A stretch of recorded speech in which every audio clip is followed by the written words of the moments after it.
join with, but they don't want us to talk. Oh, we can start video down here though later. Hello, everybody who has joined us already. We will get started shortly. I just invite everybody to mute your microphones until then. We are already streaming live on YouTube as well.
Well, hello everybody. This is the Global Learning Center, and it's 7 o'clock here in the Midwestern United States. We have speaker tonight from Ireland, not 7 o'clock there. It's midnight. I think it's not even daylight savings time there yet either. So I'm glad this worked out. All right, I think we usually have a few more participants than I see on so far, so maybe we can give it another minute or two, and then we'll, get started. Cool. Thanks for having me, guys. Yes, it is midnight here, and I'm up early to be with my students too, so burning the candle at both ends, you might say, but really looking forward to talking about this. My unofficial hobby at this stage is talking about Ireland and Brexit, so there you go. And a huge thanks to Charles for inviting me on as well. It's been a great supporter of the podcast and great history friend as well, so it's great to see you all. Yes, I have invited many of the podcast followers, so I'm wondering if the time problem is what's confusing them, because I said 7 o'clock Central Daylight Time, but who knows how that works. Well, anyway, let me introduce Zach to you guys who are here. Zach is a doctoral student at the Trinity College, Dublin. And he does have a podcast that's been around for like 8 years, I think. And it's called When Diplomacy Fails, and it's a very interesting podcast. So if you're interested in international relations at all, then you would find this interesting. He's written 2 books. Let me see if I can hold this one up. Oh, it's not showing. Well, okay. But anyway, it's For God or the Devil. It's about 1,000 pages. Well, it's actually 1,117. And it's very fun to read. It kind of sucks you in to the 30 Years' War, which is a war which I had no knowledge of previously, other than just one of those strange wars that happens in Europe back in the past. And he's also written a very interesting book on a matter of honor, which is based on the premise that honor was, the defense of honor was much of what went into England's participation in the First World War, which is a premise which I find interesting because it fits much of my own reading. What else can I tell? Well, anyway, he's a very interesting guy, and I think you'll find him very fascinating. So I'll turn it over, and we can wait a little bit, or we can jump right into it. And we are getting more participants showing up as we wait. So anyway, well, Zach, how are things in Dublin? Oh, well, I'm afraid I'm actually in Wicklow, which is a bit south of Dublin. Oh, that's okay.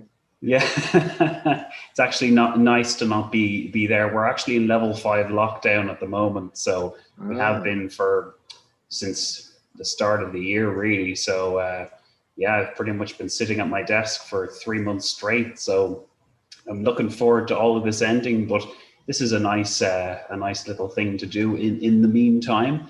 It's great to not spread the joy of Brexit, but perhaps spread some information about it and inform you how these 2 islands over here managed to make so much noise. I will be sharing a slideshow, so you won't have to look just at my face the whole time.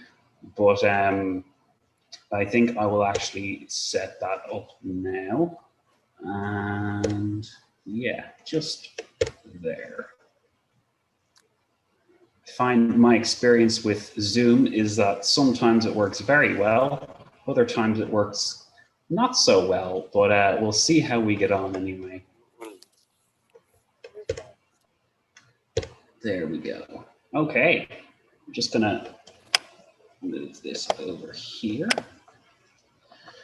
Right, so Brexit and Ireland, the never-ending story. And that is a title that is very, very apt. In June 2016, Britain voted for Brexit. I didn't think it would happen. None of my friends thought it would happen, but here we are. And ever since then, nobody's been able to stop talking about it. It could be a reasonable question to ask. Why is it such an issue for Ireland that Britain has decided to do a Brexit and leave the EU? The major reason, if you can see this map here, is that we technically share a border with the United Kingdom, and not just any border, a border which is full of history, full of awful history, full of awful things, but also some reasons to be optimistic as well. So when you're telling a story like this, as Charles knows full well, I like to start not at the very beginning. I'm not going to bring you to the 1600s with the Ulster plantations or anything like that, perhaps someday. But for now, I'm going to go to about the 1970s. It's been said a lot that Ireland is often caught in the middle between the UK and the EU. But in 1973, Britain and Ireland were both on the same page. They both wanted to join the EU, or as it was called then, the European Economic Community. Since that point in 1973, the Anglo-Irish relationship has dramatically improved, and with the exception, of course, of the last few years. Believe it or not, if you weren't aware of this, Queen Elizabeth II visited Ireland in 2011, and while she didn't apologise for 700 years of oppression, as we like to call it in Ireland, she did make a very good impression, and it left us all with good impressions and high hopes for the Anglo-Irish relationship into the future. And of course, those hopes were somewhat put under threat with the passage of Brexit, which complicated things massively. Now, contrary to what some people who support Brexit, who are called Brexiteers generally, contrary to what some Brexiteers tend to think, we don't, in Ireland, we aren't skeptical or concerned about Brexit because we want to order Britain around. We're concerned because of what it means for Northern Ireland. This is why it matters to us. Northern Ireland has a very, very difficult past. The Troubles is the name given to this conflict. I want to talk a little bit about these images here, though. Hopefully you guys can see these, and the screen share is working all right. But you can see here just the one at the top, the contrast between the soldier or the paramilitary on the one hand and the families presumably going to school on the other.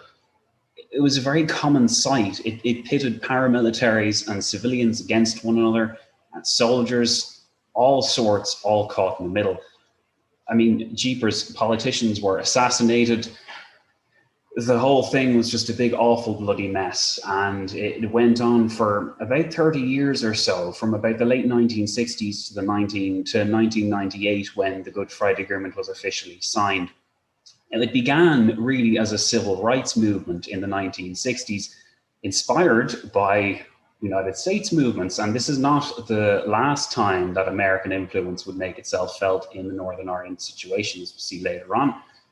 But the conflict, if you weren't aware about all this background detail, the conflict in Northern Ireland pitted Ulster's Protestant Unionists against Ulster's largely Catholic nationalists. And both these groups had very different ideas about what they wanted for the future of their little corner of the island. Now, it should be said on both sides that extremist loyalist and Republican paramilitary groups engaged in tit-for-tat atrocities. We might be tempted in the South to see the Republicans perhaps as the quote-unquote good guys, but it's really not that simple or really even true. And I don't want you guys to think of guns going off or people being shot at This was bombings, this was car bombs, terrorist activities, attempted assassinations, indiscriminate. It wasn't just targeting soldiers, it was civilians actively being targeted a lot of the time. And that's really reflected in the casualties. 3,500 people over the course of the conflict, which I know doesn't sound like a lot, but there isn't that many people living in this little corner of Ireland, really. So that is quite a lot for us. 52% of those casualties were civilians. And really those images there, they kind of capture that. They kind of bring that forward. And 32% of those British security forces or soldiers. We'll get into that in a bit. For my parents' generation, and I'd imagine for their generation before that, Northern Ireland was a kind of a constant awful fixture of the news. It was pretty much on TV every day, and it was rarely for good reasons. So when peace did finally arrive, it was a very big deal, and it still is a big deal. Peace is incredibly precious in the island of Ireland. And unfortunately, as events of the last recent few years have shown, it's not just precious, it's also quite precarious. It needs to be protected. So this is an important point, and we'll come back to this quite a lot. The Good Friday Agreement in 1998, which brought the Troubles to an end, had in its treaty a stipulation that on the island of Ireland there could be no border infrastructure. So the border, we'll just go back to the border between Ireland and Northern Ireland, you see the orange versus the green, that could not be policed or guarded in any way. The main reason being that would serve as a great target for insurgents and paramilitaries, and it would be a great way to just start the conflict off all over again. So getting rid of all that infrastructure seemed like the best solution to the problem. And as I say down there, everything was grand until it wasn't. And by that I mean, here comes Brexit. If you aren't aware of how Brexit went, obviously it happened, but interestingly, those in Northern Ireland, the majority voted against Brexit, but it didn't necessarily matter because England carried the vote anyway. So Britain after Brexit, who remembers Theresa May? That is a serious blast from the past for myself. But Theresa May, as the Prime Minister, took over from David Cameron after he made a big mess and then promptly left. And she made no attempt to change course, but she did her best to try and deliver what she thought the people wanted. This is when a transition period began, which maintained the status quo. But something which May's government did in March 2016 was very important. She invoked Article 50. And Article 50 meant that there would be a stopwatch that would start counting down, the first of many stopwatches. I remember talking to one of my colleagues, and she said that really the only thing that Brexit has given us is a very long list of deadlines, because that seems like the only thing that we seem to get from Brexit. But yes, the Article 50 stipulation meant that after 2 years, Brexit would just happen. Britain would leave the EU. That would be that. And if the UK and the EU hadn't made a trade deal by March 2019, which in March 2017, I'm sure, seemed like ages away, and it seemed like they'd surely be able to do something in time, then there'd be what's called a no-deal Brexit, when suddenly this country evacuates its economic bloc and has to trade on terms that are really very unfavorable, on the default terms, on World Trade Organization terms, or WTO as it's called. No one wants to do that. Everyone wants to have a trade deal in place because that means that everything will run smoother and be more lucrative for everyone. And it also means that awkward situations like Northern Ireland can be hopefully smoothed over. So there was good incentive on both sides to reach an agreement. Surely it would be enough time to sort everything out. One of the ways they tried to sort things out was with a little device called the backstop. Thus began the backstop era.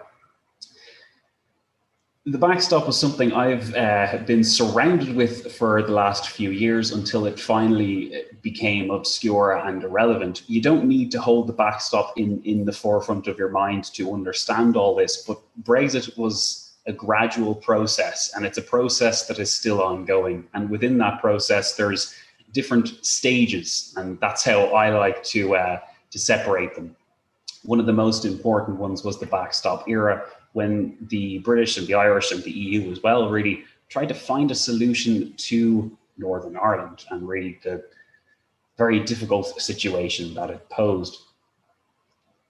The problem, and I'll come to this again, but it deserves repeating. The problem with Northern Ireland is relatively simple to explain. Northern Ireland is part of the United Kingdom. That means that when the UK leaves the EU, Northern Ireland will be in the United Kingdom's economic bloc. But the problem is Northern Ireland borders Ireland. Ireland is in the EU's economic bloc. Normally you put up a border to make sure that these two economic systems are doing things properly. But as we mentioned, the Good Friday Agreement says that you can't have any of these border infrastructures. So how do you get forward? Well, you use compromise. You do the best that you can in the situation, thus the backstop. And this has to be emphasized many, many times. The backstop was an imperfect solution to the Northern Ireland problem, but it was also quite simple. It said that instead of putting up this border on the island of Ireland to make sure that these two different economic blocs are cooperating, which would have gone against the Good Friday Agreement, instead of doing that, let's put a border in the Irish Sea. You'll see that lower graphic there. That's a kind of a vision of it. You put up that border, and when you're coming across from the UK to Northern Ireland, when you're landing in those ports, that's when you have to fulfill the infrastructure. But in the meantime, trade between Ireland and Northern Ireland is seamless, and pretty much the status quo is maintained. A key point about the backstop, which is often forgotten about, just like the backstop itself is probably forgotten about by most sane people at this stage, it wasn't supposed to be the only plan for Northern Ireland. It was supposed to be the emergency plan. We said there a minute ago, if Article 50 ran out in May 2019 and there was no UK-EU trade deal, this would be when the backstop would come into place. It was assumed that in the meantime, they would come up with a better solution, but that if they didn't, the backstop would at least stop conflict or apply a plaster to the wound, let's just say. Meanwhile, in the UK, things were not going particularly well for poor Theresa May. She thought that she had a great chance to get a bigger majority, but she actually lost her majority. And what this meant, it meant several things. I know it seems like a lot of technical detail to bring up, but first and foremost, she lost her majority, which meant that any deal that she got in the future with the EU and that she tried to bring before Parliament, it'll be very difficult to get it approved because she would need absolutely everyone on her side in her own party. And in a broad church like the Conservative Party, that's not very easy to do.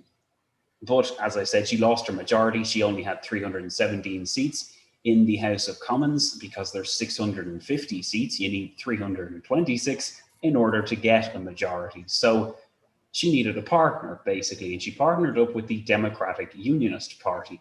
Interestingly, the Democratic Unionist Party was the only party in Northern Ireland at the time of the Brexit vote to actually push for Brexit.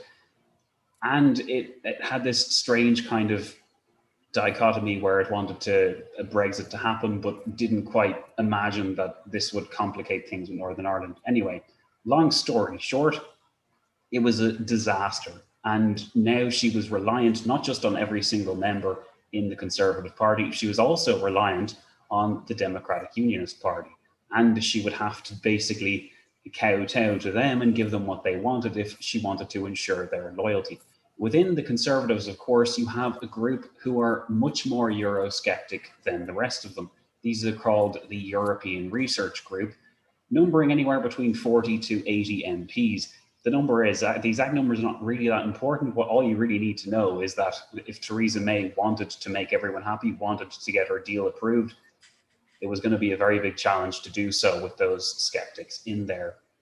And of course, the Unionists were the exact same. Didn't exactly bode well for her chances.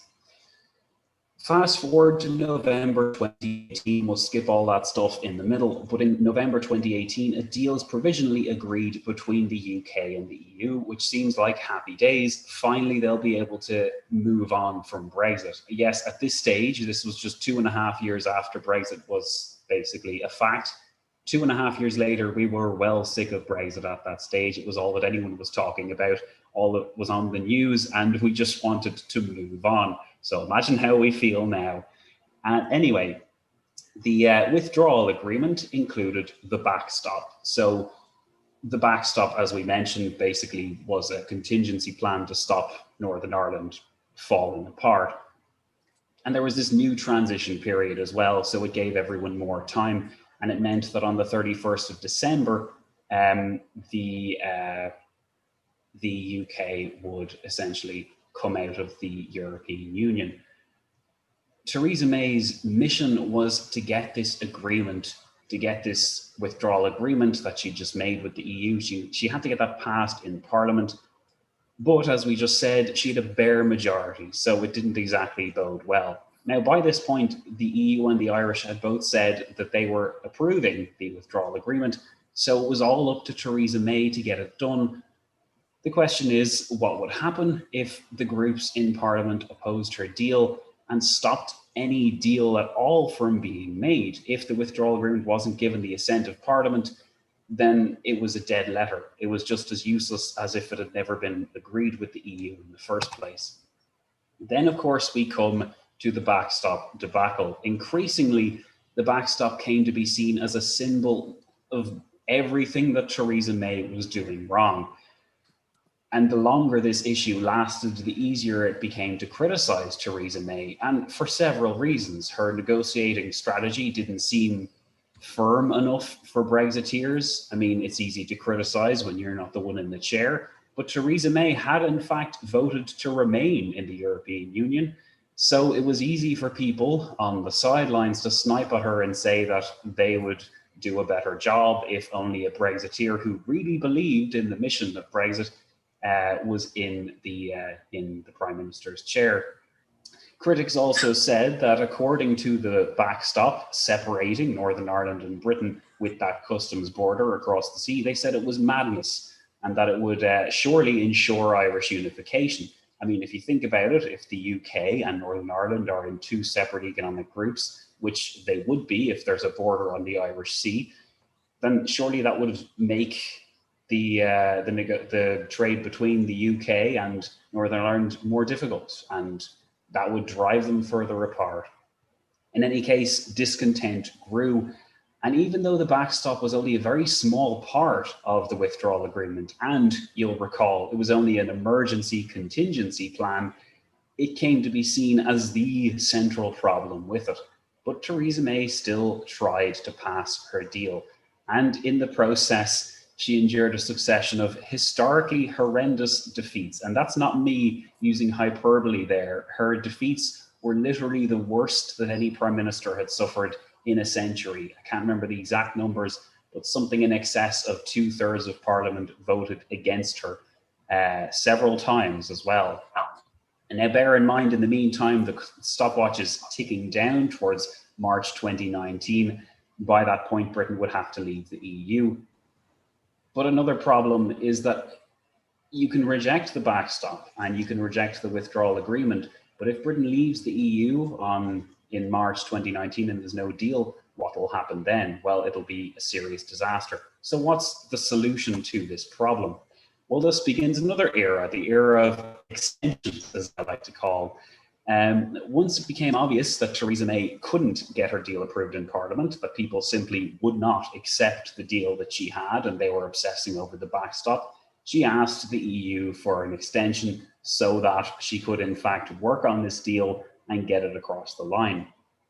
And Brussels, that is the EU, I call it Brussels because most of the European Union's main institutions are based in Brussels, in the capital of Belgium. So it's just handy to just call it Brussels. But yeah, so Brussels was amenable to this idea. They didn't want a disaster either. And people weren't all that attached to the 2-year deadline in any case. I mean, they'd set up the deadline in the first place, so why have rules if you can't break them, I suppose.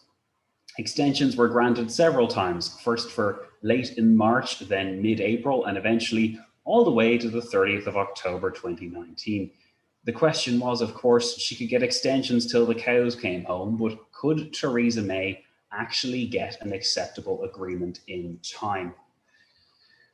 The backstop, or really just finding a solution to the Northern Ireland situation, was still her greatest problem. Now, I want to give you some context for myself at this point. At this stage in my life, in January to May 2019, I was lecturing in the Technological University of Dublin about EU economics and EU integration. So spare a thought for us that we're forced to teach about Brexit without any actual idea of how it was going to pan out. One of the questions I was asked regularly was how this would end. And to be honest, I still don't know. Perhaps I should show them this talk here. Exactly the same thing I would say now. It's a never-ending story. But in any case, poor old Theresa May, after several defeats and very little progress, her days were numbered. The Brexit issue had really ripped the Conservative Party apart, and the Eurosceptics had grown in popularity. Theresa May didn't fight this. She was probably well sick of all talk of Brexit and the backstop at this stage. And a leadership race began, which of course, as we know, was won by Boris Johnson in 2019.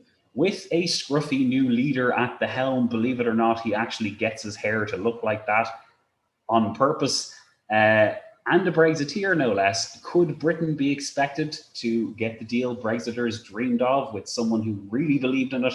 Was it now possible? Well, Johnson didn't mess around. He replaced most cabinet members with hardline Brexiteers. The idea being that if you have these people at the helm who are more serious about it, it's more likely that EU will be forced to sit up and take notice. Now, by June 2019, I beg your pardon, by June 2019, it had been 3 years since Brexit had been voted for, and you'll note it still wasn't resolved, and there was still an awful lot of mystery, especially when it came to the situation in Northern Ireland. If Boris Johnson wasn't going to go with the backstop, what was he going to do with Northern Ireland? So now what, exactly? If the backstop was scrapped, and Boris Johnson was adamant that the backstop would be scrapped, then what was he going to suggest to replace it?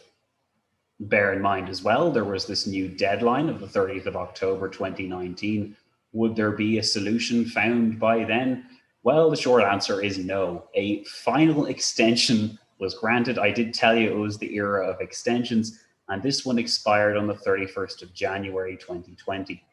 Boris Johnson did something very risky as well. He took a page out of Theresa May's book and called a snap general election for December 2019.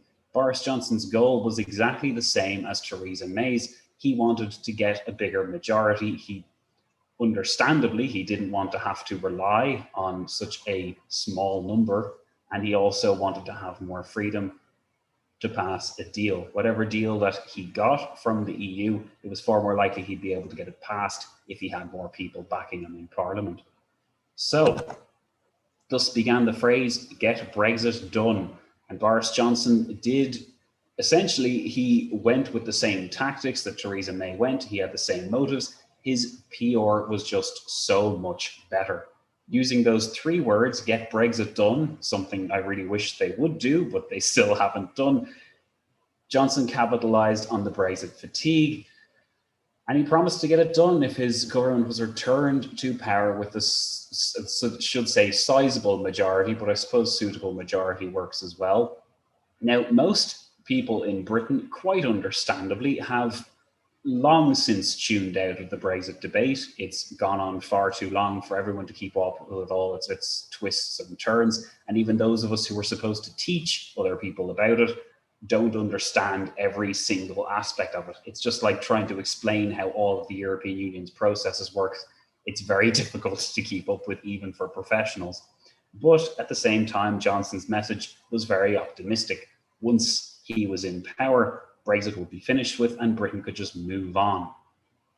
But at the same time as he was promising all of these rainbows and all of this sunshine, he was surely aware that it wasn't so simple, because even while he had the get Brexit done phrase, he didn't have any visible solutions to Northern Ireland. There was an awful lot of talk about technical solutions or alternative arrangements or all manner of things, but these were all vague ideas.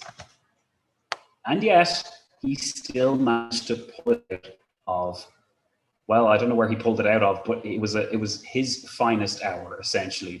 This is the moment when people started to really, really think, well, maybe he could get Brexit done. There was an awful lot of clapping him on the back and an awful lot of people being surprised. Some people were devastated, and understandably so, I think. But at the same time, now he's in this position. He's made all these promises. Now it was time to deliver. He had a huge majority, so any deal that he got from the EU, he'd have a much easier time of getting it passed than Theresa May. But could he get a Brexit deal over the line that also solved the Northern Ireland problem? Was there even such a solution to the Northern Ireland problem? Well, in the midst of all this, spare a thought for Ireland.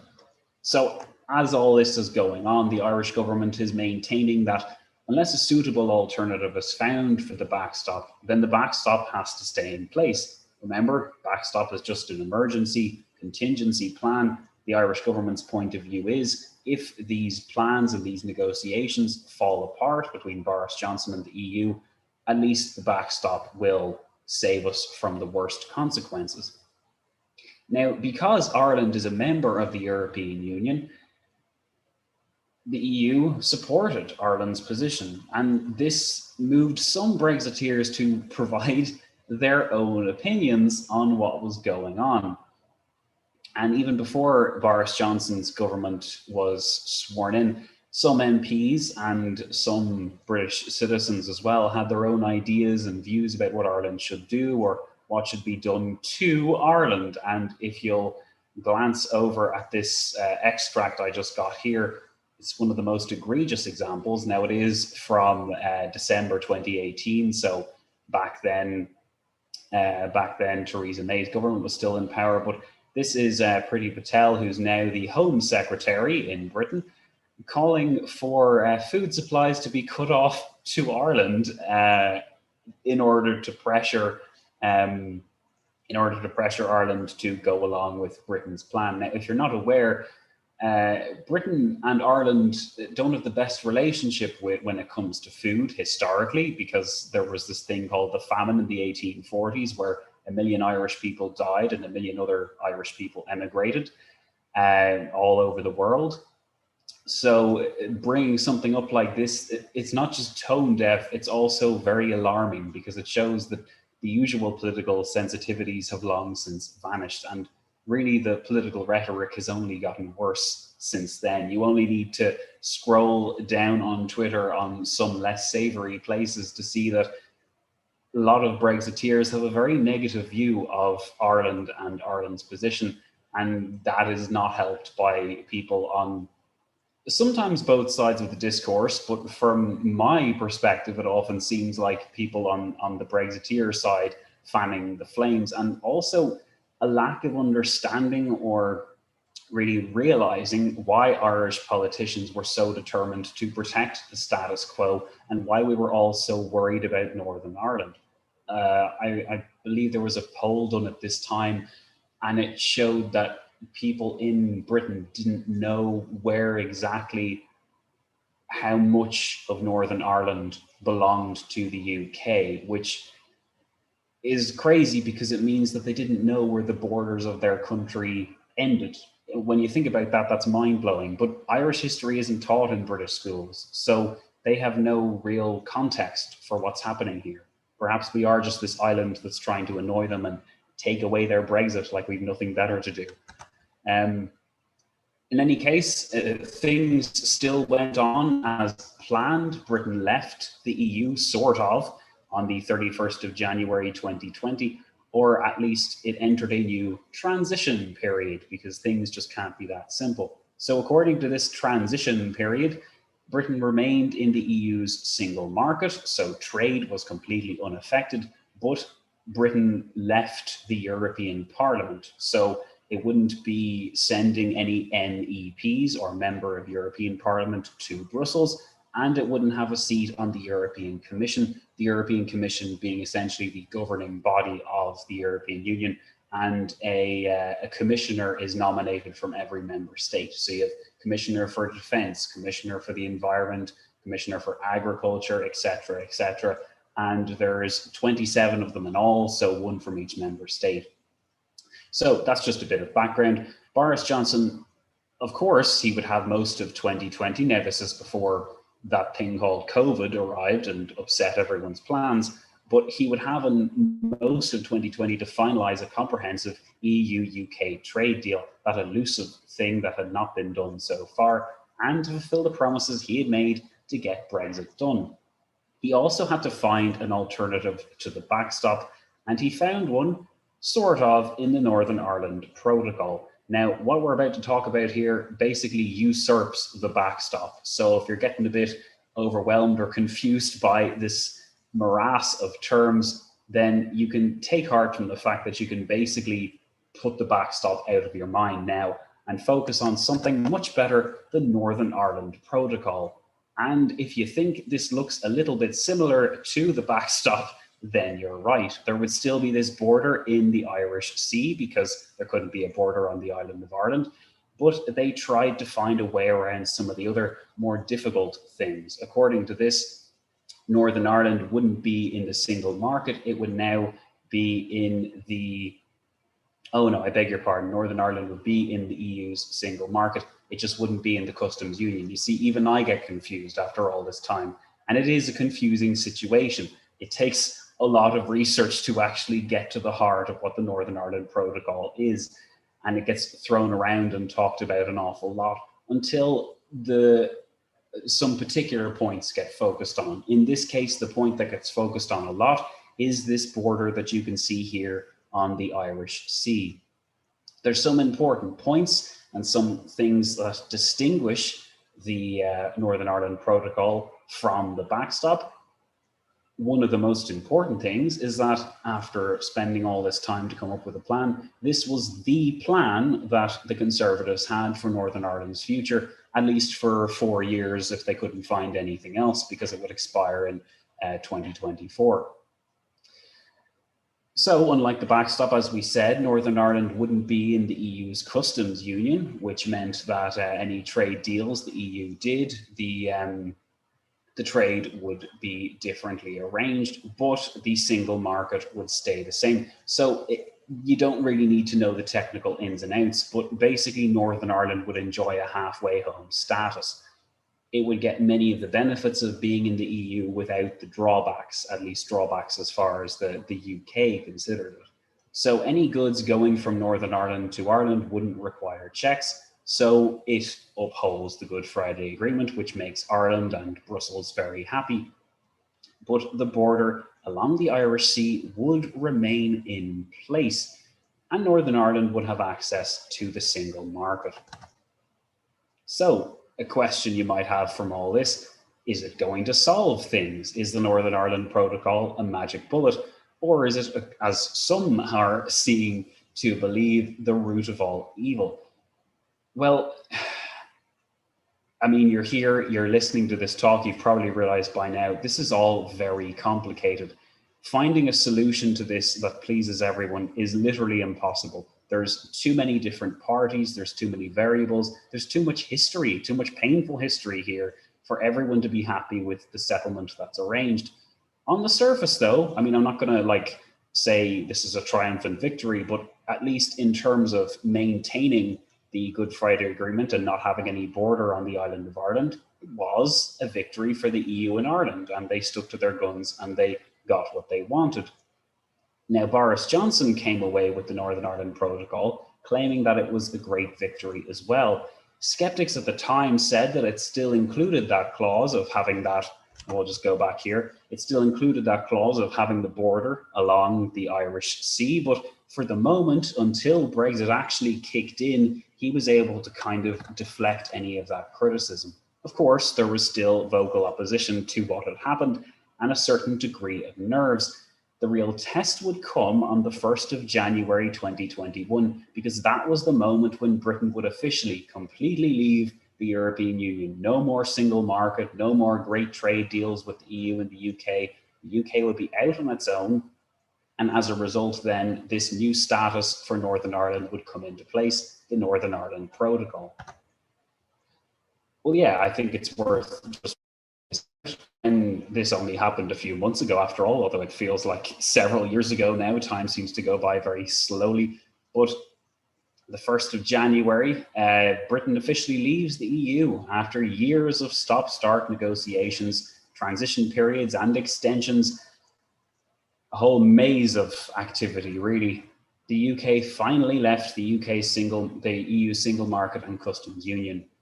Some people were delighted, as you can see here, other people not so much. There was a lot of optimistic talk from the usual places, such as, like you see there, the Telegraph and the Daily Express are generally the newspapers in the UK that are very gung-ho for Brexit, very pro-Conservative Party. And then you have the likes of the Guardian that would be less optimistic. There's a very big contrast between the headlines there, as you can see.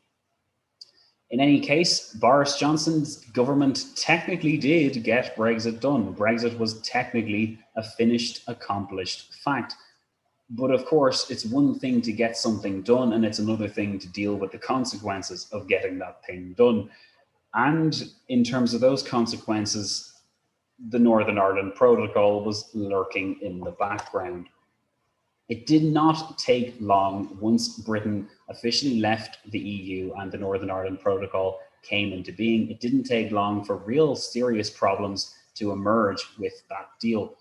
Unionists were very vocal that a border between Northern Ireland and Britain, even if it was at sea, was not just unacceptable, but it was unacceptable to unionism and the very concept of unionism. Unionism being the idea that unionists living in Northern Ireland want to maintain their ties with Britain. And that is a very key, important part of their identity. And that border in the Irish Sea was literally like a barricade coming up between them and their core values. Another problem with the protocol was that it was made to be flexible insofar as if something happened, if there was an emergency, Article 16 was something that could be invoked that could temporarily cancel it until it was brought back in. Now, this is all being arranged in the context of COVID and everything else, and vaccines started to be a problem. There were also other non-tariff barriers. Trade experts among us will be able to tell us that you can have tariff-free trade, but issues in non-tariff areas really do throw a lot of headaches. So checking for standards, checking for agricultural issues, all these kinds of things. I don't want to go into the details, and I won't. It's a bit late in the day for that, but let's just say that the fine print started to cause a lot of problems. And in this context, relations between the EU and Ireland, or rather the EU and the UK and the UK and Ireland, slumped to a new low.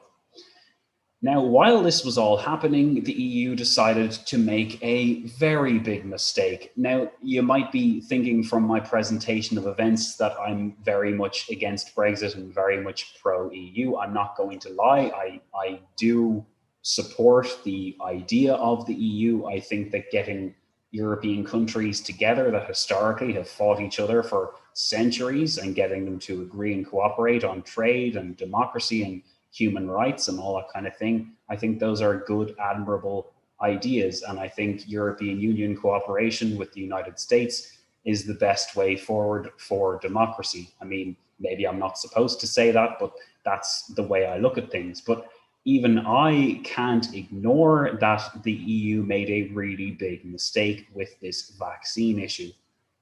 So let's give it a little bit of background. I'm just going to take a quick drink of water. So let's give a little bit of background to this utter debacle. So at this time when this happened, Britain was getting a lot of vaccines and the EU wasn't getting very many of them, despite the fact that they'd made a deal with that company that was delivering a lot of vaccines to the UK. So in order to stop these vaccines leaving the EU and entering into the UK from Ireland to Northern Ireland, Brussels threatened to invoke Article 16, which, if you'll recall, would suspend the Northern Ireland Protocol and then stop vaccines going to the UK via Northern Ireland.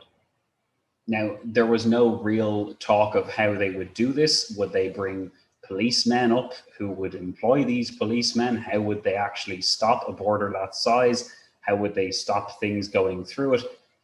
There wasn't really much thought behind it. There wasn't much malice behind it either. It was just a kind of knee-jerk reaction, and very unlike the EU, not because they're hugely sensible, but mostly because they're cautious to an almost mind-numbingly boring degree. They very rarely do anything that's all that risky or all that unusual. And that's why watching them try to negotiate with the UK has been both entertaining and horrifying at times. But this was, as I say here, probably the EU's gravest mistake since allowing Nigel Farage into the European Parliament. If you're not aware, Nigel Farage was the leader of the UK Independence Party, which for years pushed for a Brexit vote, essentially promising that if Britain left the EU, everything would be wonderful, only to promptly hightail it once the actual vote went through. In any case, the EU did realize its mistake, and I'm sure someone got a real head slap at the top level, whoever made this mistake, but they reversed their decision, and the threat to suspend the protocol, which had only recently been agreed. And I should add, Ireland's government, our Taoiseach, our Prime Minister, Micheál Martin, was very vocal in saying that this is a very bad thing the EU is doing. We weren't saying, oh, well, I mean, I'm sure the EU knows best. You know, it's not that kind of relationship that the EU member states have. So we were very vocal that it was a bad idea. Northern Ireland was very vocal it was a bad idea, the political parties up there, I mean, and of course the UK were only too happy to see the European Union put their foot in it. So this had happened. I sat down to, I absorbed all that drama. I thought, well, surely now this is a safe time to write this talk, because the problem with this never-ending story that is Brexit is that you never really know when something's going to jump out at you and, well, add an awful lot more work to the talk that you're planning. It was a problem when I was lecturing, and it's a problem now. There was still one little surprise left, apparently. Britain decided to go one better than the EU and decided to extend the so-called grace period. Now, this requires a little bit of explanation. Well, remember, we were talking about extensions and everything else and single markets and all that jazz. Essentially, when Britain left the EU, yes, it had left the EU, but the situation between Northern Ireland and the UK and its trade was still a bit complex. Obviously, just because you don't have tariffs, just because you don't have high taxes on trade that you're making, that doesn't mean there aren't going to be problems in place. Because Northern Ireland would still technically be in the European Union's single market, that meant that any goods coming, especially agricultural goods, coming from Britain to Northern Ireland would have to abide by the European Union's rules, which meant weird things couldn't be brought in. Livestock had to be checked and checked again with certain certificates. Everything from the water that mussels are transported in to the soil that plants are transported in have to be checked, unless you have what's called a grace period, where you reduce the amount of checks that are going to be in place for a certain period of time. And that was the arrangement that they had in place. It was only going to be in place for a few months. It was going to expire in April. But in the meantime, EU-UK negotiations had been ongoing to extend it or modify it. Now, if you've seen the pattern of EU-UK negotiations, you'll note that they really do enjoy their extensions. So it's probably safe to say that there would have been another extension.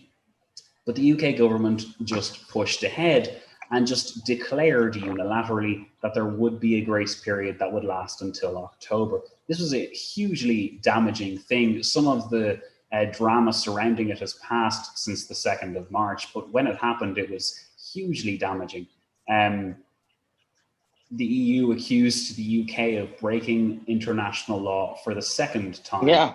I skipped over the first time when this happened because it doesn't necessarily bear going into, but to cut a long story short, when the Northern Ireland Protocol was being debated the previous autumn, the British government devised this, what was called the Internal Market Bill, which would enable them to override the Northern Ireland Protocol. Again, long story short, sorry to throw all these words and terms at you. Basically, they didn't go ahead with it, but here they are again trying to take the mickey once more. And the EU was really, really upset about this. So it was popular though, because the problem, or I suppose what a better way to put it is, the situation with the government's base in the UK is that they like when they give the finger, for lack of a better term, to the European Union, because it makes them feel proud that they're standing on their own 2 feet, I suppose. But it also sent an unsettling message to Britain and really the British Isles generally, that the Northern Ireland Protocol could be dispensed at will. Now, you might argue that the EU had done the same thing, but the EU had realised its mistake and in a few hours retreated and put its hand up and said, whoops, we won't be doing that again. But the British had done the opposite thing. They didn't backtrack, they doubled down. I should also say misinformation surrounding the Northern Ireland Protocol is a huge problem, probably because people, I mean, understandably, don't really feel like they have the time or energy to actually try and understand it. But let's get to some facts here. Brexit happened because the British people voted for it. It's a problem for Ireland because Northern Ireland is a very historically difficult and complex problem, which the Good Friday Agreement solved. Because of the realities, because of international law, if 2 different economic blocs are bordering each other, you have to have infrastructure in place to make sure that no one breaks any laws or tries to skirt the rules or that illegal activity is going on. It's just something that has to happen unless you're in the same trade bloc. When you have those borders, this is just reality. So when I see, or when the EU sees, people who are directly responsible for Brexit trying to blame its consequences on the Irish or the EU, I get quite annoyed because I didn't want Brexit in the first place, and I certainly didn't want its consequences. But in any case, what do the Unionists say about this? Well, the Unionists say that the Northern Ireland Protocol is the consequence of the Irish government and Irish nationalism misrepresenting the Belfast Agreement. By that she means the Northern Ireland Agreement, or I beg your pardon, the Good Friday Agreement. She says, this is Arlene Foster, the leader of the Democratic Unionist Party talking. She says, I really regret that because what we have now as a consequence is that the cross-community element of the Belfast Agreement is under threat. So she's blaming the Irish government and Irish nationalism, whatever that means. It's nothing to do with Irish nationalism. It's the most imperfect way we can find to protect what's called the Northern Ireland peace process. On the other hand, what do nationalists say? And by nationalists, I mean both just people who live in Southern Ireland or the Republic of Ireland. I also mean people who live in Northern Ireland who happen to be Catholic and who also happen to want Northern Ireland to join Ireland and basically make everything a little bit less complicated. This quote that I've taken here is from Mary Lou MacDonald. Mary Lou MacDonald is the leader of the Sinn Féin party, and Sinn Féin is a historically fascinating party. We don't have time to go into it now, but essentially it's an all-Ireland party. It has political party members in the north and in the south. But she says that the facts are Brexit is difficult. We shouldn't be naive or imagine all the difficulties can be mitigated or cancelled out, but certainly the protocol is necessary protections for the island of Ireland. And MacDonald added that it appeared Miss Foster and her colleagues, who were the most ardent proponents for Brexit, weren't prepared to face the real consequences, one of which is checks at ports, according to the new situation. The truth is that the protocol was negotiated between the British government, the Prime Minister, and the EU and Irish government. We would love to move on from all of this, folks. We would love to never hear about Brexit. We would love it if Boris Johnson did get Brexit done. There's no anti-British or anti-Brexit conspiracy. We just want there to be peace on this island and to move on with our lives. As I said there, that's kind of just repeating things I've already said. Now, you might be wondering, well, if Arlene Foster, the leader of the Democratic Unionist Party, and if other Eurosceptics, if they think that the Northern Ireland Protocol is a bad idea, what's their solution? And that's the problem. They don't have a solution. And there hasn't been a solution to this at all. First, there was the backstop, which I promise we won't mention that anymore. But first there was that, and then we moved on from that. And there were those two things, and that's been it. There's been talk about alternative agreements, about using new technologies, but nothing has really come out of that. So as a consequence, here we are. The protocol is the outcome of having no better ideas, simple as that. So despite so many years having passed, London still acts as though Brussels and Dublin are exaggerating the problem with Northern Ireland. We're not, we just want everyone to be safe and for no conflict to emerge. But again, the consequences of the region, and I mentioned at the start of this talk that peace on this island is precious, but it's also precarious. And you'll see it here. The day after the British government signalled that they were going to extend the grace period unilaterally and showed a very public middle finger to the Northern Ireland Protocol, the Loyalists, so essentially one of the major competitors or the other side in the Troubles conflict, withdrew their support from the Good Friday Agreement and said they wouldn't return it until the Irish sea border was removed and the protocol was replaced. Now, they don't have an alternative solution or suggestion for what to put there instead, but they just want it to be gotten rid of. And they say that this doesn't mean they're going to resume any campaigns or start bombing or anything like that. But the fact that they can just unilaterally declare this, it shows how precarious peace is on the island in general. I am honestly worried. I don't know what the future is going to hold with this. But the question is, should the Irish or EU or British government negotiate with these terrorists? And terrorists might seem like a strong term to use, but I would consider the Irish Republican Army, the IRA in the north, I would consider them terrorists as well. So I view them both equally in that sense. Very violent groups that have no place in a modern democratic country. So, to sum up, what does Brexit mean for Ireland? Well, we still don't know. And in June 2021, it'll be 5 years since Brexit was first passed. Now, we know a few things. We know that the UK has left the European Union, and we know that its solution to the Northern Ireland morass is not exactly perfect. In that time, though, the rhetoric continues to deteriorate.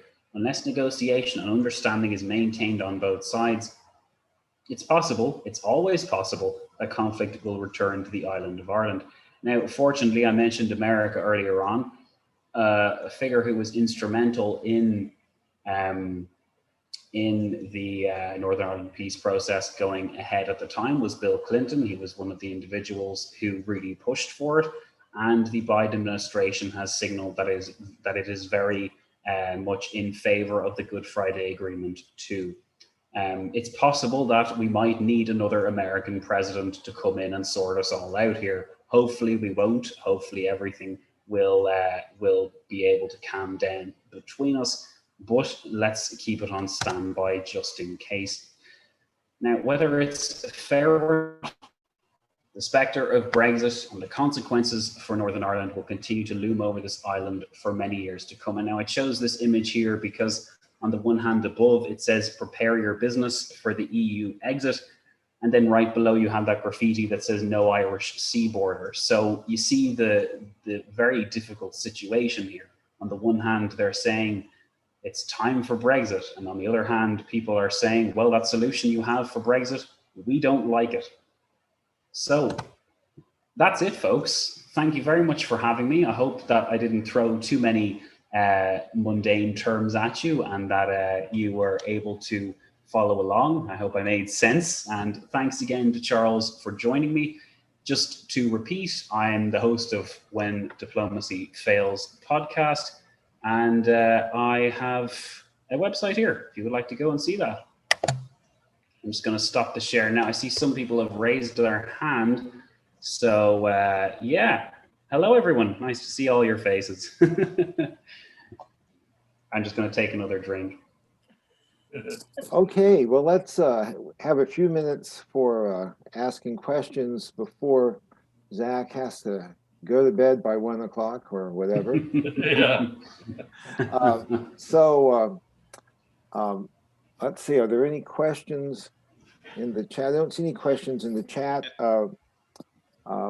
So why don't you just go ahead and ask your questions and we'll see what happens. Yeah, so I would like to start with just, one thing you brought up is when you said Britain violated international agreements with their unilateral actions. You compared it to that, couple of hours where the EU acted somewhat erratic. But isn't Article 16 still something that was negotiated and could have been invoked? I mean, is it really comparable? I mean, I'm not trying to defend the EU decision at that moment, but do you think the EU lost as much credibility for future negotiations as the Britain lost in their acting very unpredictable and unilaterally? Oh, no, not at all. Thank you for that question. I mean, I was really just playing devil's advocate there. I think they're apples and oranges, really. It was just in case someone might say, hey, but the EU did this, you never brought that up. I mean, as far as I'm concerned, it was a foolish move by the EU, but certainly not on the same level as what the UK did. And the fact that they've done it for really a second time, I mean, it doesn't really bode well. Let's just say it's not a good sign. So yeah. So will the EU and Britain ever work out a Brexit that makes sense for Ireland?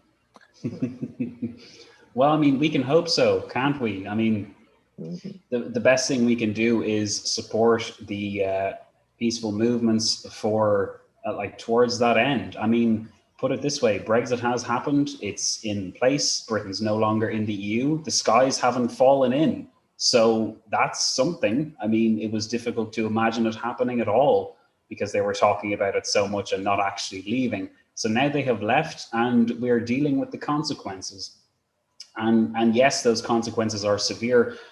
But something that's important to emphasize about the EU, there's a lot of calm people in its various institutions. And I do have faith that they will do the right thing. And I've been pleasantly surprised by how much they've supported Ireland so far. So I don't foresee Ireland being forced into a difficult situation. And really, it's dragged the Northern Ireland conflict onto the major stage, because the reason really why the EU and UK have been at cross purposes for so long is because Northern Ireland keeps getting in between them and making things very messy and complicated.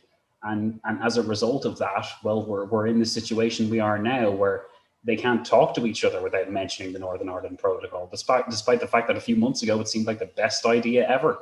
And it's just I suppose we'll just have to wait and see, but probably still be talking about it in 10 years' time. Who knows? Okay, great. So are there other questions? I think Dorothy has a question. Okay, go for it, Dorothy. Thank you. I'll just ask her to.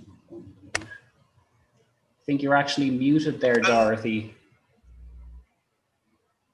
Unmute yourself first. Okay, Yes. can you hear That's me it. now? Yeah, we can gotcha. hear you. Why did the English, I'll say, really want to leave the EU? What were was it cultural? Was it language? Was it economic, political? There was so much problem about the details of the economic situation. As I recall, there was surprise when the vote was yes to begin with. So what is really behind that? Oh boy, well, how much time do you have, Dorothy? Well, I mean, really, you have to go back to the 1970s when they joined in the first place. At the time when they joined, some people weren't very happy, and that core group of Eurosceptics kind of just stuck around. And for a long time, they were on the fringe, and no one was really paying them very much attention. And really, you're dead right. I'd say if you took a poll of it, no one would have expected Brexit to go through. I went to sleep on that night before it was due, thinking that everything would carry on as normal. And bear in mind, the Scottish independence referendum had only just gone through in 2013. I'd spent all my nerves on that, and that hadn't gone through. So I just assumed it would be business as usual. And I think really several different layers have to be considered. One of the most obvious is that a lot of people who voted to leave did it as a kind of protest vote, and a protest against David Cameron's premiership at the time. They weren't happy with him, and they kind of just wanted to stick it to him. And they also were, I think they were all, that's a good question there. I'll address that in a little while, but yeah, I lost my train of thought. Sorry, it's very late. Yeah, they really wanted to believe in a lot of the positive messaging. Yes, nationalism is part of it. That's certainly part of it. And I think if you asked a lot of the people, they would have said that while the economic arguments were very nice, they just wanted to be independent. But I do think a sovereignty thing, a political sovereignty thing, or were they worried about the migration into England? That's a very good question. And actually, the immigration thing isn't so much an issue anymore. The issue of immigration was very talked up at the time, but there was a lot of misinformation about that. All our European Union countries can control their own borders. So there's no difficulty on that. The UK has every right to defend its borders just like any other EU member state. So that was a bit of a stretch. I think the sovereignty point is important, but at one point there was several buses going around saying that if in 2016, if the UK left the EU, then £350 million a week would be available for the UK's health service, the National Health Service. And we'll recall that didn't quite happen. And they've since admitted that they fudged the numbers. Now, I don't know if you can prove how many people voted for Brexit because they thought that they genuinely would be economically better off. Probably the right, but also the boring answer is that it was a mixture of several different things. It was the sovereignty issue, it was the nationalism issue, it was economics, it was a protest vote. It was several different things at once, I would say. I wish I could give a clearer answer than that. But I kept thinking that maybe when it was so hard for them to do it, they'd sort of give up, and there was a call for another referendum at one time, wasn't there? Yeah, I know. I agree with you, Dorothy. I don't understand it myself. I mean, if you try something, if you're banging your head against the wall over and over again, and you're just not getting any good returns, you think you'd stop, but they insist on powering ahead with it. And redefining democracy as we know it. Apparently, asking people what they think about at regular intervals is undemocratic. You have to go with what they said 5 years ago. So I know I've never been an advocate for it. I don't understand that way of thinking, and I think there could be a bit of English exceptionalism going on in there, perhaps at the same time. Thank you for taking on this difficult issue in any case. Well, I'm fortunate that I don't have the responsibility of those statesmen in the EU and in Ireland to actually have to make these decisions. So I get to just rant about it, which is a lot safer. Well, okay, I think we need to recognize it's 1:10 in Ireland. Oh, I can take a few more questions while I'm here, Charles. Oh, okay. If anyone has any more, I happily take them. What's your thoughts on Northern Ireland, and if there might come a time when tensions lessen? What has happened over since the Good Friday Agreement started to maybe ease tensions one way or another? How for people in Great Britain, how many on the one island have relatives in Northern Ireland, for example, or how, why are they so upset about that internal border other than some concept of our nation? In Northern Ireland, since peace has come, are there maybe new families forming that are, with relatives on each side of the conflict and so on, that would then maybe help to lessen it in the future? Are there any other relevant developments?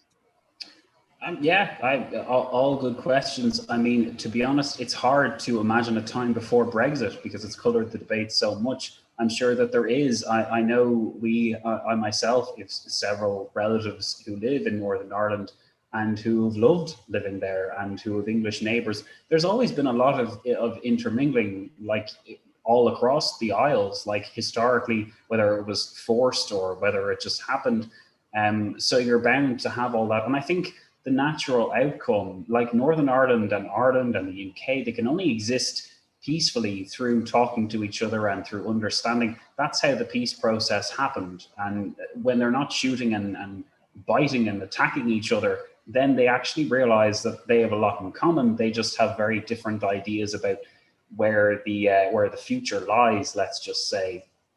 But I mean, my hope for the future, I'm not necessarily convinced if unification is possible between Northern Ireland and the South. I think I would like to see it, but I don't know if the unionist element could be convinced. And if they were to be convinced, I think it would take a lot of PR, a very slick PR campaign to persuade unionists that their future would be better in a united Ireland rather than part of the UK. But certainly, as soon as Brexit is actually done, and as soon as a proper lasting solution to Northern Ireland is done, everything will go back to the way it was. Everything was so quiet before this all happened. You couldn't imagine Northern Ireland being in the news again. And I think there was such palpable shock when those loyalist groups said that they are withdrawing from the Good Friday Agreement. There was such palpable shock because it seemed like things could be going back in time again. And no one wanted to see that, of course. Sorry, John, you got your hand raised there. Oh, hello. Yes, hello. John.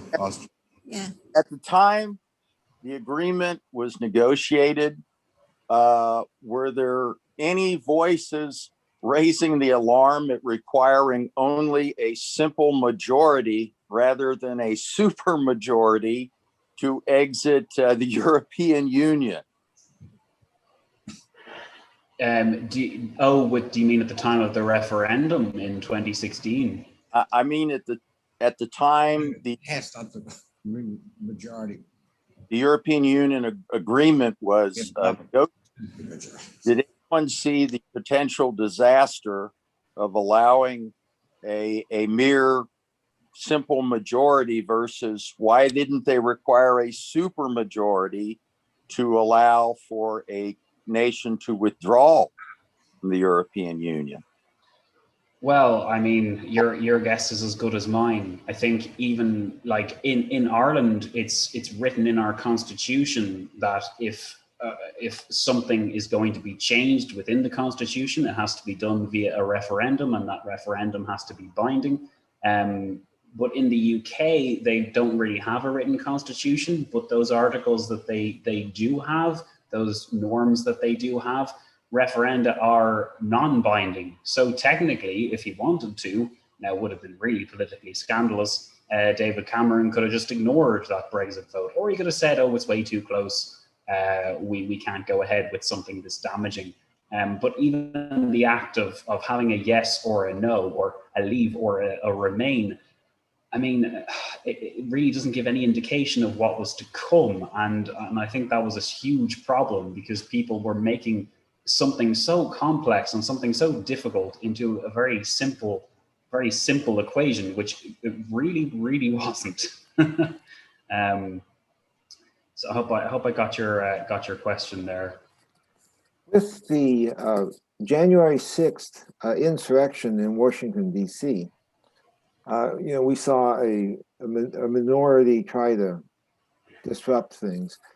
how does that compare to the troubles in Ireland with various groups fighting? Do those represent a sizable portion of the population, or is it just extremists fighting and everybody else sitting back saying, oh, we wouldn't do that? And is that seem to be the issue today, that with the people who withdrawn from the Good Friday Agreement? It's a very, very good question. And really, like, the best way to imagine Northern Ireland, I'm going to use the word divided, but it's not necessarily, like, it's not that the two sides are at each other's throats to this day, but there is a definite division between Catholic and Protestant. To a large extent, they still live in their own communities, and they still have their own traditions, their own norms. If you're in Northern Ireland on the 12th of July, you'll see a massive Orange Order parade. And during that time, Catholics generally like to stay away. So my point is that the region of Northern Ireland has always had these two communities, Unionist and Protestant, Catholic and Nationalist, ever since the plantations came to be. And in those two groups, you have extremists on both sides. You have Republicans who want to achieve unification by violence, and then you have loyalists who want to myriad of different aims. So it's very difficult to say one way or another, really how it's going to play out, or really how much the extremists represent the mainstream. But certainly it's very difficult, because it's a constant division. It's very difficult to say how much the extremists represent the kind of moderates, but certainly it's a lot less. The extremists have way less of a mandate, like no mandate, obviously, but they have far fewer supporters than they ever did at this point. And I think Brexit has really highlighted the dangers and the challenges and in that.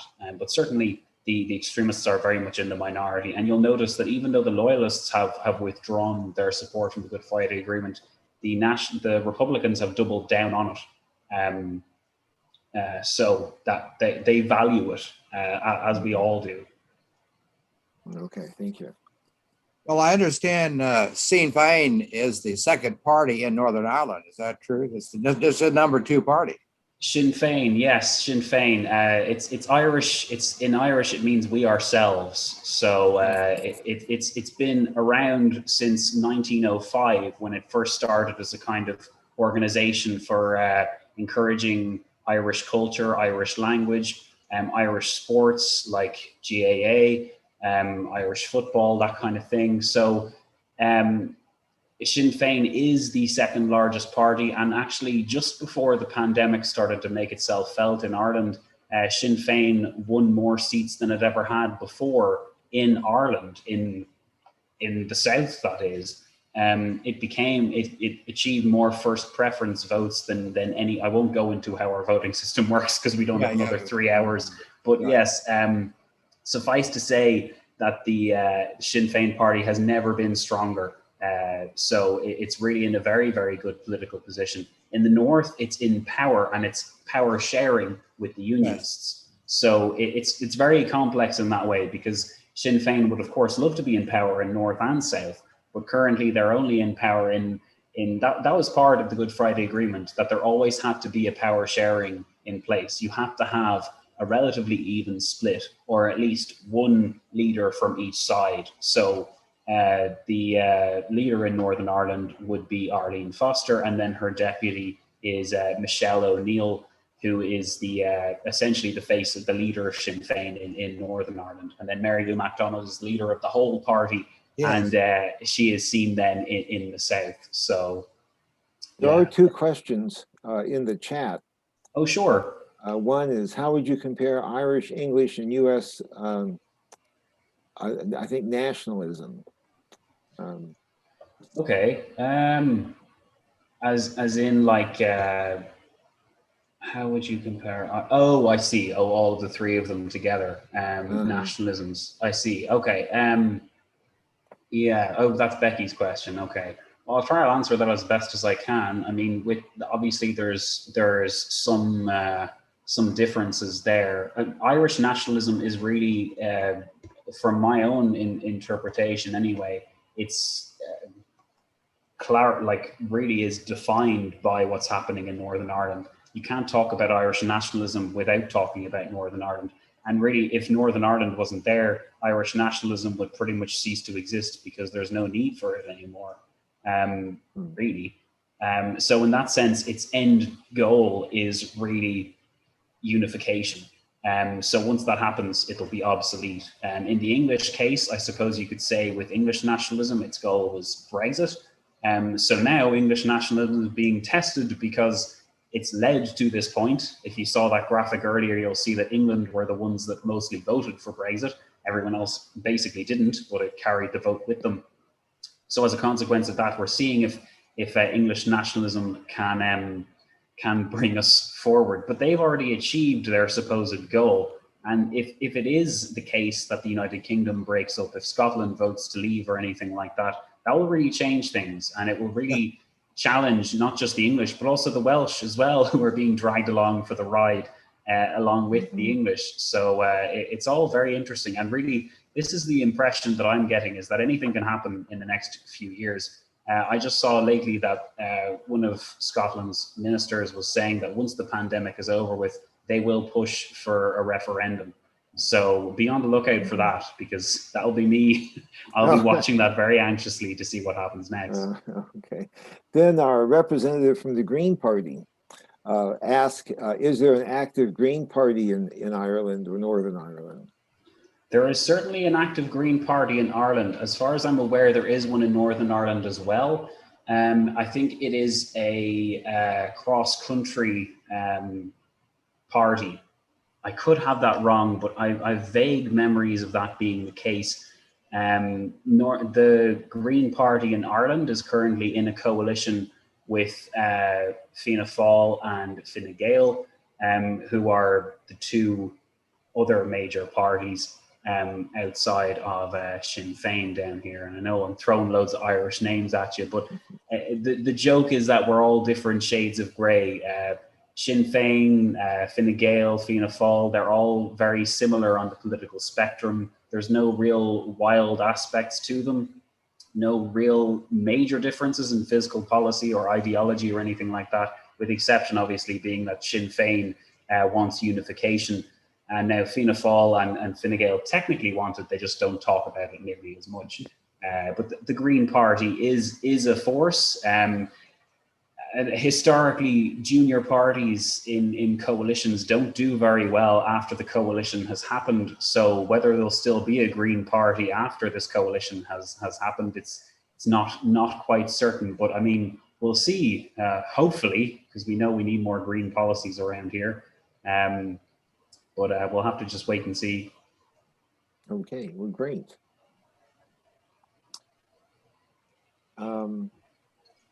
Okay.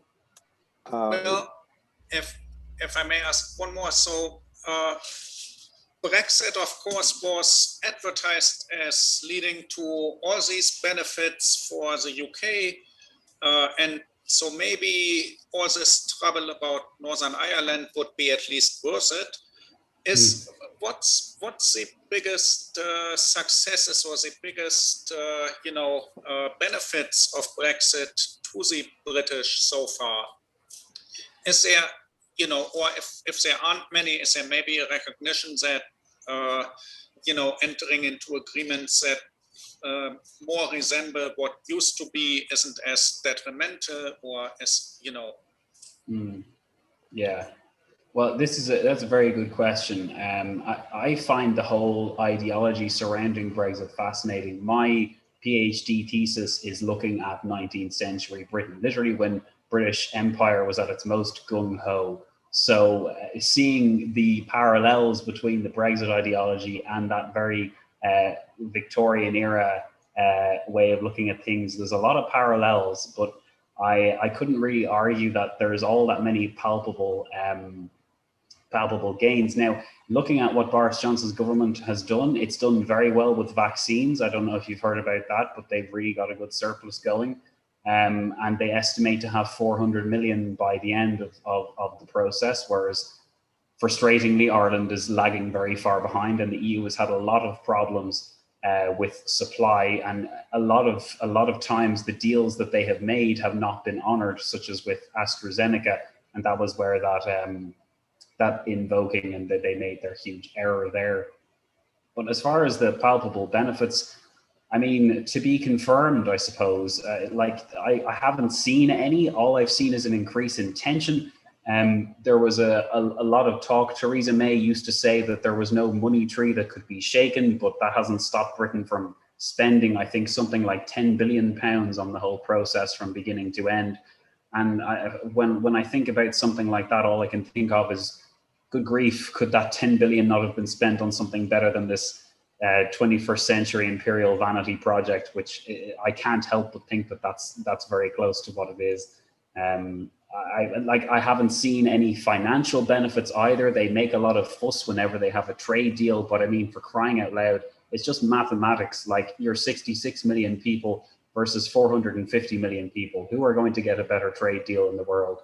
I mean, when you try to explain this, you can see them shifting uncomfortably and saying, oh, but the Commonwealth, or oh, but we have all of these British fish and everything like that. And it's maddening, because they can stretch the truth and they can jump to conclusions, but like, it's not going to make a difference at the end of the day. And a lot of people are saying that, well, if everything goes belly up with Brexit, if it's complete and utter total disaster, they can just blame COVID.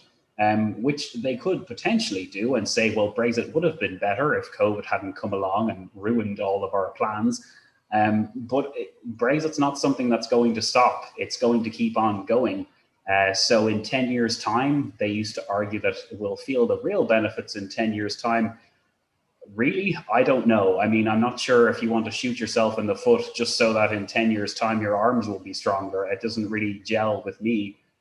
So I don't understand it, and I genuinely don't see how they can justify it. At this stage, I would have turned back and thought very long and hard about what I was doing, especially if I saw all that money just swirling down the drain. Okay. You did answer the question about the Scottish independence movement, didn't you? Yeah, I can talk more about that, though. Essentially, yes, it has already strengthened Scottish independence. Like, a bit of background: in 2013, the Scots were essentially persuaded to stay. They voted yes, I think by 56% or something. It was quite close. It wasn't as close as Brexit, but it was perhaps not as unanimous for the union as they would have liked. But one of the sticking points was that there was a concern that if they voted for independence, that they wouldn't be able to stay in the EU. Now, of course, it's completely reversed. They're out of the EU, they want back in, and England is saying, no, you can't. There's also been, I just don't think the Conservatives understand Scotland very well. The Conservative Party in Scotland is essentially a non-entity. The Scottish National Party is ruling the roost there, and it's more powerful than it's ever been. It's more influential. Several polls have come out. One recently had 52% in favor of Scotland leaving. I don't know if you could put much stock in that, but it's just an indication. If it's not over the line, it's certainly a lot closer. I mean, the major incentive for staying within the UK is now gone. So those that weren't very fond of the UK to begin with have now got an extra reason to put on that blue flag and put on their face paint and pretend to be Mel Gibson from Braveheart, all those lovely Scottish tropes. Yeah, I think it does make the case stronger, but whether or not they'll actually go all the way, I mean, if they do, that'll really complicate the situation in Northern Ireland, because you'll have a big independent Scotland in the way, but then you'll have all those problems you have in Northern Ireland. What will you do with that border with England and Scotland? If Scotland joins the EU, will they have to use the euro? If so, that'll make things very complicated with England and Scotland when they try to trade. And if Scotland leaves, will Wales want to leave as well? And then will England be by itself? I mean, what a mess. Indeed. So, looks like we've answered all the questions. You've done an extremely fascinating job, Zach, as you always do. Thank you, guys. And I'm sure everyone's going to be adding When Diplomacy Fails to their list of podcasts. And I assure you, when you listen to When Diplomacy Fails, that it sounds just like Zach, with his sense of humor and clever insights. Well, I guess we'll close down for the night. And thank you so much for the really great talk and discussion. This really was very nice. Next month, the Global Learning Center is going to meet again on April 18th at 7 o'clock, and we will have Meredith Tertian and Annie Thebo-Moni, who will talk about the COVID-19 pandemic exposes fatal health inequalities. So we have another great program a month from now. Join us again then. Thank you so much. Have a good night. Thank you, guys. It's a Okay. pleasure being here. Yeah, Thank you take for all care, the Zach. questions.